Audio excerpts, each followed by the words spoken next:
بيعمل حيلة ذكية علشان يسرق العربيات. اللص ده بيجيب لاصقة وبيحطها على زجاج السيارة وبيغطيها بقطعة قماش. بعد كده بيعمل نفسه بينظف العربية عشان محدش يشك فيه، وبعدين بيبدأ يشيل حروف بتاعة الإزاز بتاع العربية بمفك، وبيبدأ إنه يسحب إزاز العربية الأمامي بكل سهولة.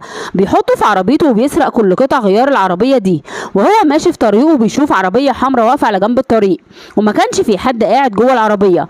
لكن بقى اللي ما كانش يعرفه إن صاحب العربية دي كان بيحاول يطلع مفتاح العربية من فتحات البلاعة.